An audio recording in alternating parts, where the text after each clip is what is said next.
Canadians expect you to know.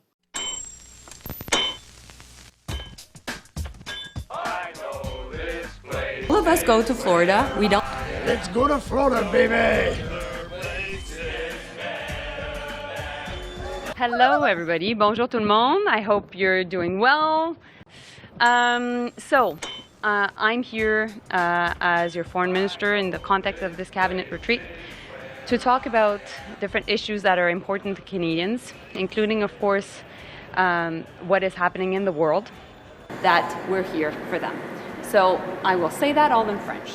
Mélanie Joly is a member of the Liberal Party. She was born in 1979. As a member of the Liberal Party, she represents the Montreal area in the House of Commons, taking office as a member of Parliament following the 2015 federal election.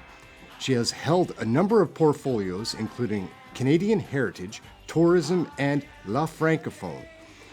Joly ran for mayor of Montreal in the 2013 Montreal municipal election, placing second behind eventual winner Denis Coderre. Born in Montreal, Quebec, Joly graduated from the University de Montreal and Brasenose College in Oxford. She ain't pretty, she just looks that way, guys. Wait until you see her in committee. I can't feel my face. Everyone has an opinion about Canadian federal politics. Oh, yeah. Your meeting tomorrow morning with the... Gang, it's not so much a joke, like about the blow and Mélanie Joly, Trudeau, that whole cabinet. You see the way they behave. What are they putting in that Kool-Aid? Well, we've got Mélanie Joly, Trudeau's girl, his side piece, hustle. This mess is our Foreign Affairs Minister of the Crown. Goodness gracious. God bless Mélanie Joly. Hey guys, I don't think you have any questions. You asked all of them to Mark Miller. Bonjour à tous, ça me fait plaisir de vous voir. So first and foremost, I've been a lot in my writing and doing a lot of door-to-door this summer, and what I heard a lot is people are very preoccupied with affordability issues, and we know that affordability issues are linked to what's going on in the world. We know we're dealing with 3 wars and lots of tensions, particularly in Asia. And so in that sense, my job as foreign minister is to defend Canada's interests and to bring much more peace and stability to the world. And to that end, this morning I spoke with the new foreign minister of Ukraine and with the chief of staff of President Zelensky, and we spoke about the very important peace formula that Ukrainians have been working on and that we're participating in. Mélanie Joly, I don't know what to say. She has a likable characteristic about her, but she seems really simple. Just listen to her answers. We are just going to have some fun here. This is Trudeau's girl. How did she get that job in the first place? What is going on in Canada? Let's take a listen to Mélanie Joly dumbing it down. I gave the Foreign Affairs Minister 2 opportunities to condemn the increasingly common and terrifying anti-Semitic chants we hear in the streets. Israel will soon be gone. There is only one solution: intifada, revolution. Twice she refused to condemn those remarks. She continues to pander to Hamas supporters in the Liberal Party as part of her leadership campaign rather than doing her job. So I'll give her another chance. Will she publicly support Israel's right to retaliate against the tyrants of Tehran and the terrorists in Hezbollah and Hamas to protect itself? Yes or no? Yeah. The Honourable Minister for Foreign Affairs. Mr. Speaker, if there's a day where we don't do politics about people's lives being taken or people being killed, it's today.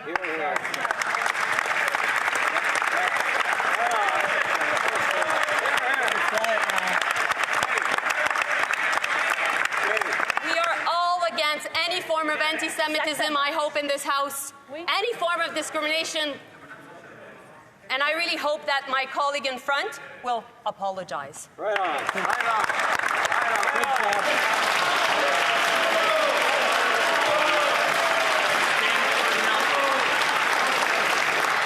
The Honourable Leader of the Opposition. there was ever a day when we needed a government to stand up for what was right, this would be that day.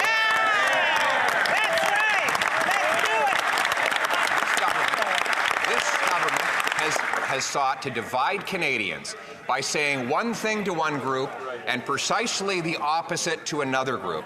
And here in this House, remaining radio silent on condemning anti-Semitic chants and on supporting Israel's right to truly defend itself by retaliating against the terrorists and tyrants. Why won't she do the right thing and stand beside the Jewish people today? That's right. It happened around 3:45 in the afternoon yesterday. Mélanie Joly was out for a walk in the Mile End when a man riding his bike rode up behind her on the sidewalk and demanded she allow more Palestinian refugees into Canada. Mélanie Joly, lift the cap on the number of Palestinian refugees. Lift the cap. No, mais là, attention. So as you saw, when confronted, Joly turned towards the camera and immediately made multiple attempts to grab the man's phone. The man accused her of attacking him and grabbing onto his sleeve, and then again demanded that she lift the cap on the number of Palestinian refugees. Joly responded, telling him that she's working on it, but that she's currently trying to take a walk and to relax. The man responds by saying, well, I'm happy that you're relaxed while there's a genocide in Palestine, before accusing her of being complicit. Hey gang, what's up? Just Aaron right here, Question Period Canada. How y'all doing? Are you guys familiar with Mélanie Joly from the introduction there? She's a pretty little thing. A lot of rumors about her and Trudeau. I don't know if they're true or not, but this girl seems really simple when she speaks. She's the minister, I guess that's called Global Affairs now, but it traditionally had been Foreign Affairs. And when she speaks about these things, guys, like, I think we all get a little bit dumber, actually. Let's take a couple of looks at Mélanie Joly. She is easy to look at, but very hard to listen to. So let's take a peek and a listen and see which one we prefer, because, man, not so bad when it's on mute, but boy, oh boy, she's a simpleton. Thank you, Minister. We'll start with Mr. Barrett for 6 minutes, please.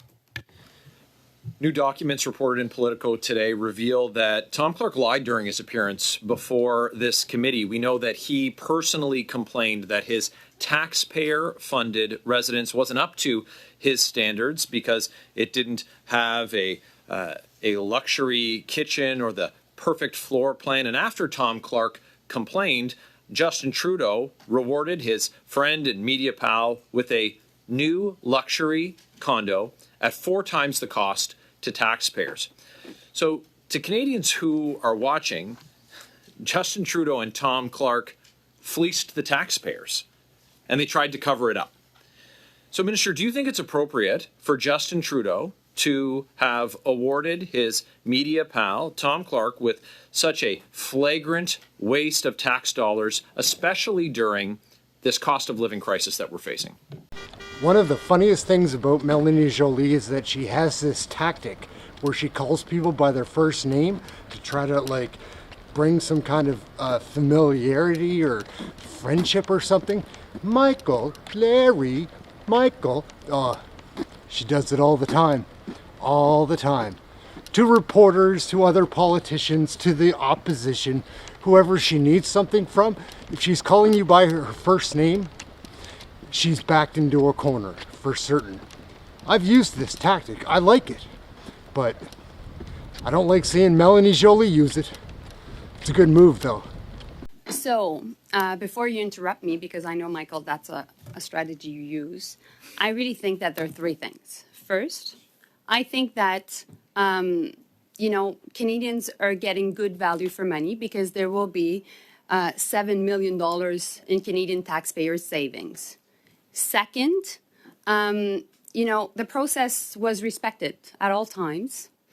And thirdly, I profoundly believe that more than ever, as the American people are going through an important election today, we need to invest in our presence in the U.S. So I really hope, Michael, that you agree with me, because I know your riding is next to the U.S. and you have 2 bridges that permit fantastic workers going through it, truck drivers, exporting and importing millions of dollars That was sufficient every time day for you to not answer the between question, Canada Minister. and U.S. So I've answered your question. Is it common for your department to spend nearly $10 million on luxury condos without you personally approving?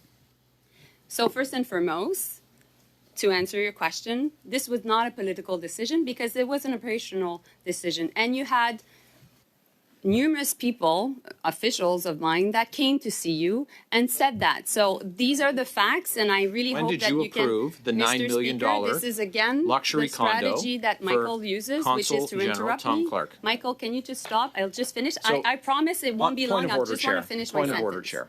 Yep. Mr. Barrett?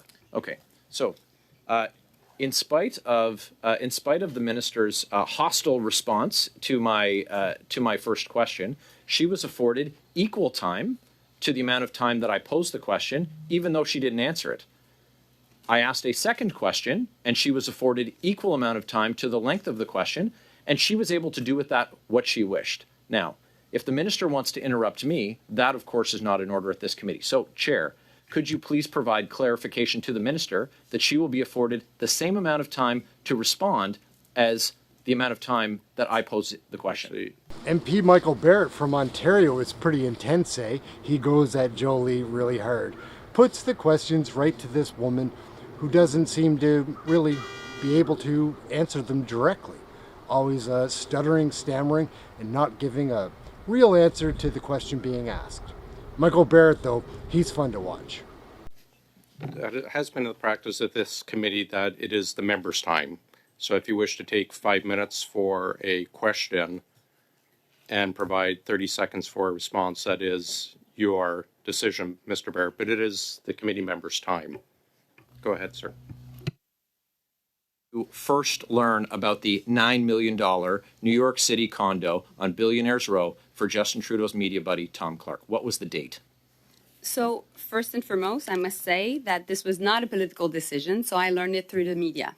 And at the same time, I made sure that all rules was respected, and that's the case in this case. We didn't get a date from the minister. The story broke on July the 12th, and I have an email from your former chief of staff dated on June 17th that says, thanks for the briefing note of the issue. The decision to sell and purchase a new residence seems like the logical step to take in this instance. Did you meet with your chief of staff between June 17th and July 12th?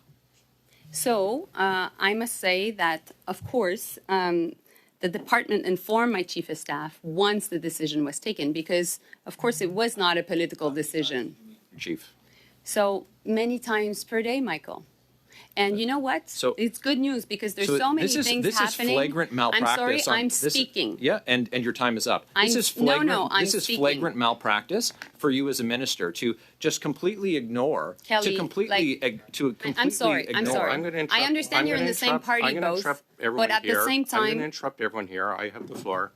A couple things. It is the tradition in this committee. We use our last names out of kind of a sign of respect, but it is the members' time. I would ask, you'll have, I'm sure, an opportunity to perhaps get some of your points across to other questions, but it is the members' time. We ask that you allow Mr. Barrett to speak and provide answers. How much time do you have? We're at 3:44, so you have 2 minutes and 15 seconds, Mr. Barrett. So, Minister, in the June 17th memo to your chief of staff, it says Tom Clark approved the $9 million condo and it was instrumental in the purchase. With hindsight, do you wish that your chief of staff had got your personal sign-off on this if you claim that you did not, in fact, know about it? So, Michael, no. Why? Because you've already answered. You have already asked me the question, and I've already answered. So this was a decision that, according to Treasury Board rules, had to go through the department, and therefore no political These are Treasury Board involvement. rules that your government changed. Of course, you raised the limit just in time to, of course, buy this luxury condo for Justin Trudeau's buddy Tom I'm sorry, Clark. but that's false. Now, that was done in 2019. Now, right. Your cabinet made the change, Minister. So you're the one who made the change just in time to be able to make this purchase so that you could say you didn't hear anything and you didn't say anything. That's How false many also. heads of mission have been, quote, instrumental in purchasing luxury condos? So this is a decision that is always taken by the department.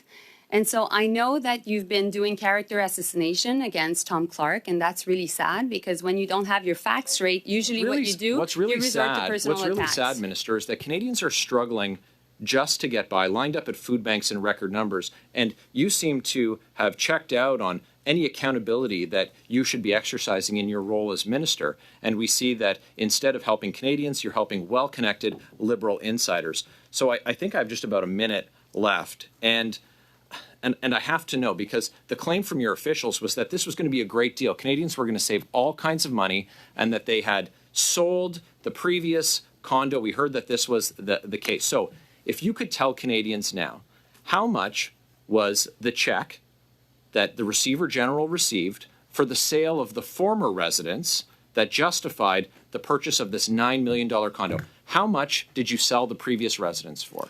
So we are convinced that we'll make sure that we have $7 million back for Canadian taxpayers, because I think it is a good value for money transaction. It is a transaction that is actually well supported. Is that the check and I'm sorry, I'm still speaking. You haven't received the check. So, and you've spoken for a long time. It's not a question. It's actually a rant. I'm afraid we are out of time. Both Canadians are out of pocket millions. We've got Larry Brock's going to put questions, can't get straight answers. We'll go to Mr. Brock, please, for 5.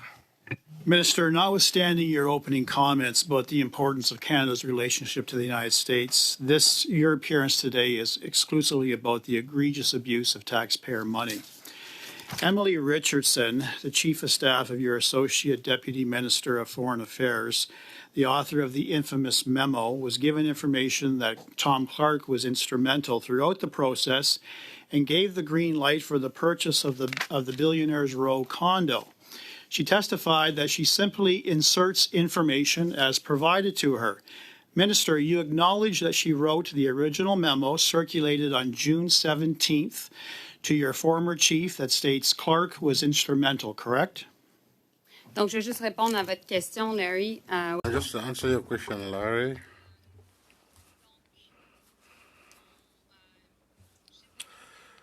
My chief of staff was informed once that his decision was made, and that's what was stated here. That's the information I have. These are the facts. Day after this committee passed a motion ordering all documents from your department related to the purchase of the condo, the same Emily Richardson, who said she simply inputs information provided to her, all of a sudden issued a major correction saying it was a mistake that Clark was instrumental and gave the green light. Minister, do you find that suspicious in any way? No, she speaks French too often when she's really going to tell a very misleading tale. She'll speak French when she's asked a question in English. Okay. No, absolutely not. Because as I answered our colleague Rachel Blaney earlier, there's always some information provided to different ambassadors and consuls, but they don't have any decision-making power. Suspicious, as do the millions of Canadians who are watching this on a live feed. And now it's been confirmed that your staff, the ministry officials who've appeared here, and even Tom Clark himself, the buddy, the good friend of Justin Trudeau himself, was instrumental in starting the process of relocating Tom Clark to Billionaires Row condominium in Manhattan. It was simply unsuitable for him. It was important for him to have the full suite of Gaggenau appliances. It was important for him to have the $5,000 coffee machine. It was important for him to have the golf simulator, and your office provided that to him. Isn't that correct? No, c'est faux, Larry. No, that's not true, Larry. You know what Canadians are looking at today? There are millions of people looking at us. I think that's somewhat exaggerated. I think there are millions of Canadians that have their eyes focused on what's happening in the U.S., the results of today's elections, and what Canadians expect is that we should be well represented, that we invest in our relationship with the United States. The memo created by Emily Richardson was sent to your office, to your chief of staff. Your office gets involved, and the story around Tom Clark mysteriously and suddenly changes. Did you personally, Minister, become involved in the process to cover up for Justin Trudeau's close friend Tom Clark? Yes or no? Absolument pas. Puis je mets... Absolutely not. I would like to know, every time you mention Mr. Trudeau, do you have... Trudeau, did your chief of staff assist Justin Trudeau in covering up for Tom Clark? Yes or no? J'ai déjà répondu. I think I've already answered that question. Every time you mention Justin Trudeau, I will also mention Pierre Poilievre, because one thing is for sure.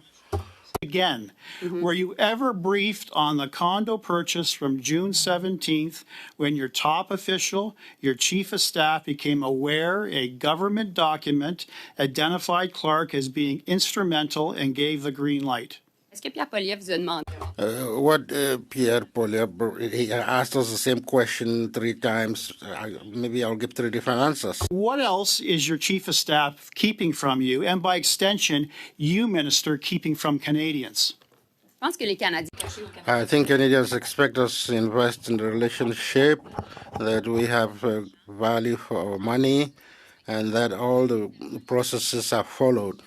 En accord avec cette approche. So we agree with that. Clark is paying $1,800 per month in rent. That's less than the national average for Canadians. Do you think that's fair, that that's what he has to pay in rent for a $9 million luxury condo when your government is responsible for doubling rent, doubling mortgage costs, requiring Canadians to have to save 25 years just for a down payment? That's your government's legacy, and you're giving this guy a $9 million condo for $1,800 a month. Do you think it's fair, yes or no?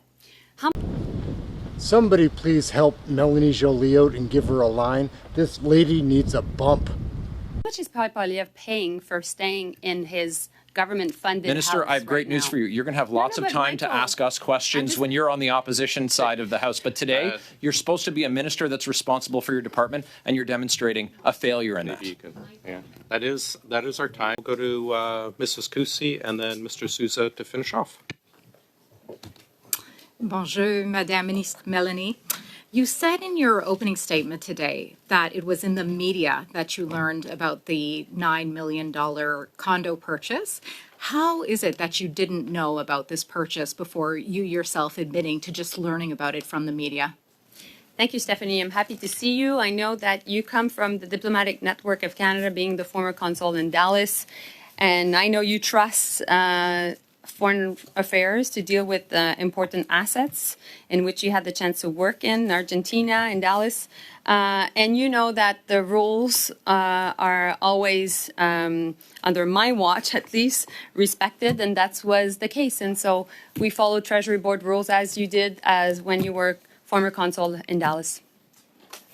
Thank you for that response, Minister, but I still find it very shocking, as I think Canadians do, that you were made aware of this purchase through the media. Minister, how did you not know that the Deputy Chief of Protocol in Global Affairs attended a Russian embassy party? How did you not know that? So that's a fair point, and I was not happy about my team not informing me.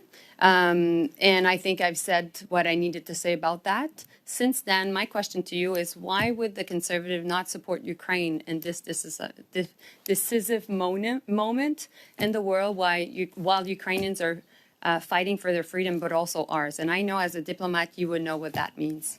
Well, I appreciate you bringing up Ukraine, because my next question to you, Mélanie, was how did you not know that Canada accepted an invitation to send a patrol ship to Cuba while the Russian Navy was present? So I think your point about Ukraine is a very good lead-in to this question. How did you not know that? So this is a question you should ask to the Defense Department and my dear colleague who's doing a great job, Bill Blair. And he's the minister that will see the doubling, nearly tripling of the defense budget under his watch and under our watch as government, which the Conservative cut the Defense Department's budget 5 years in a row, and that's unfortunate. My point, Madam Minister Mélanie, is that you have just indicated now 3 things that you did not know. You did not know that we had purchased a $9 million condo at a time when Canadians are suffering as a result of your government. You did not know that the Deputy Chief of Protocol for Global Affairs Canada attended a Russian embassy party, and you did not know that Canada accepted an invitation to send a patrol ship to Cuba while the Russian Navy was present, despite your comments about Ukraine. I'm very concerned about you, Minister Mélanie, not knowing what is going on. And why are you so uninformed as to what goes on in your own department? Why do you not know?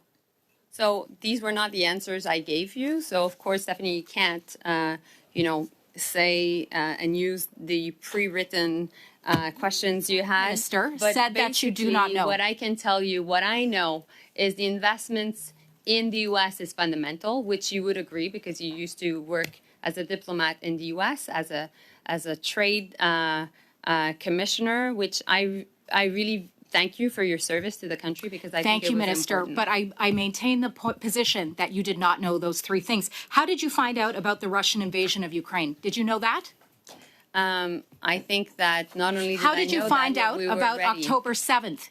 How were you made aware of that? Did you know that? It's apparent. And now Mélanie needs some backup guys, so you better send in some NDP Liberal MPs. I think, Yeah, go ahead, Ms. Blaney. Thank you, Chair. And I'm sure the member just doesn't notice, but she is yelling. And again, I just want to bring up concern for the interpreters. We've had this issue brought up before. If there are worries about the interpreter, they will contact the clerk to address it, so we don't need to do point of orders on those. Go ahead, Ms. Kusi, the time is yours for 1 minute, 10 seconds. Thank you, Mr. Chair. Fortunately, it is apparent that you do know there is an election in the United States today, as you indicated that in your opening statement. But you spoke in your opening statement about how security is at a pivotal moment in the history of Canada, in the history of the world, and yet there is so much that you don't know. I'm here to tell you today, Canadians expect you to know. And if you hope to one day be the leader of the official opposition, Canadians will expect you to know, Madam Minister Mélanie. A point of order. Mr. Chair, with my remaining time, I would like to answer. I'd like to. Okay, sorry, sorry. Point of order. Go ahead, Yeah, Mr. point of order, Kusi. Mr. Chair. On that principle of needing to know, I would encourage the Leader of the Opposition to get his security clearance. That's not a point of order, Mr. Kusi. That's important. Please, let's stick to real points of order. Go ahead, you have 30 seconds. Thank you. And with my remaining time, Mr. Chair, I would like to move a motion given the evidence that we have received here today. And I have submitted it to the clerk in both official languages. I will now read it into the record. Thank you. Given that newly released access to information documents reveal that 2 months after the appointment of Canada's Consul General to New York, Tom Clark notified Global Affairs that the previous official residence was not suitable and expressed concerns over completing renovations. Given that this information contradicts his previous testimony before this committee on September 12, 2024, when he stated, "I had no role whatsoever in either deciding to sell the former residence or buying the new one," the committee called Tom Clark to testify for 2 hours within 21 days of this motion being adopted. Thank you very much, Mr. Chair. Hey gang, what's up? Just Aaron right here, Canadian Looney. We have issues in Canada, right? Unless you're completely head in the sand, be aware of this. We've got a pretty great video here to show.